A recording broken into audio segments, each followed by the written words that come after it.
مزاجن آپ میں بہت ہی نرمی ہے، اور میں نے دیکھا ہے جاوید حامدی صاحب بھی، ڈاکٹر صاحب بھی اس حوالے سے بہت ہی تحمل کے ساتھ ناقدین کو جواب دیتے ہیں، اعتراضات کا. یہ چیز خاص ہے، یعنی اس کی میں تعریف تو کر رہا ہوں، تائید بھی کر رہا ہوں اس مزاج کی کہ آپ جو بھی اعتراض کریں آپ اس کی نقد اخلاق سے جواب دے دیتے ہیں، یا پھر آپ اس کو قبول کر لیتے ہیں کہ جی یہ چیز ایسی، اس میں امپرومنٹ ہو سکتی ہے.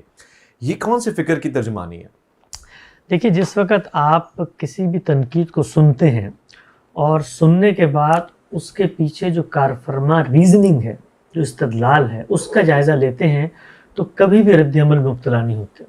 ہم یہ سب باتیں سنتے ہیں، علماء کی سن رہے ہیں پچھلے 10-15 سال سے. خود علماء کو بھی اب یہ اندازہ اور احساس ہوا ہے کہ اس میں سے 80-90% باتیں جو ہماری نسبت سے منسوب کر کے عوام کو متباہش کرنے کے لیے جلسے جلوسوں اور بازار دیوانوں کی زینت بنا کے پیش کی جاتی ہیں، ان کی اب کوئی حقیقت نہیں ہے، یہ چل نہیں سکتی. لیکن ہمیں ان سے بڑی ہمدردی ہے، بڑی محبت ہے. اس کی وجہ یہ ہے کہ وہ یہ سب کچھ حمیت دین کے جذبے سے کر رہے ہیں. وہ جذبہ کیا ہے؟ وہ جذبہ یہ ہے کہ رسالت مآب صلی اللہ علیہ وسلم کی غیر مشروط اطاعت کرنی ہے. اطاعت کا وہ جذبہ ہے جو ان کو مجبور کرتا ہے کہ جو کچھ تصورات ان کو اپنے اسلاف اور بزرگوں سے پہنچے ہیں اس کے مقابل میں ایک سیسا پلائی ہوئی دیوار کے طور پہ کھڑے ہو جائیں، اور اس اعتماد کے ساتھ کھڑے ہوں کوئی آدمی جو دوسری بات کر رہا ہے وہ یقینی طور پہ گمراہی پہ کھڑا ہوگا. تو جذبہ محرکہ بڑا محمود ہے. لیکن آگے کا جو کام تھا وہ کام یہ تھا کہ ان کو یہ دیکھنا چاہیے تھا کہ جو اسلاف کی باتیں ہیں، جو اکابرین کی کہانیاں قصے ہیں، اس کی دلیل کیا ہے.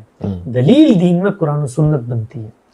میں آپ سے عرض کروں کہ خود رسول اللہ صلی اللہ علیہ وسلم سے پہلے ہم لوگ اس بات کو بہت معمولی لیتے ہیں. ذرا سوچیں، آج سوچیں، 1.25 ارب ہم ہیں، 4 ارب کی امت دوسروں کی ہے.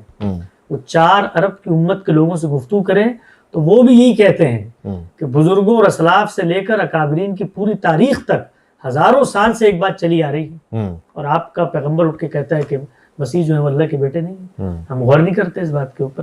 تو ہمارے یہاں اگر برداشت پیدا ہوئی ہے یا ہم تحمل سے جواب دیتے ہیں تو اس کا ایک ریزن ہے.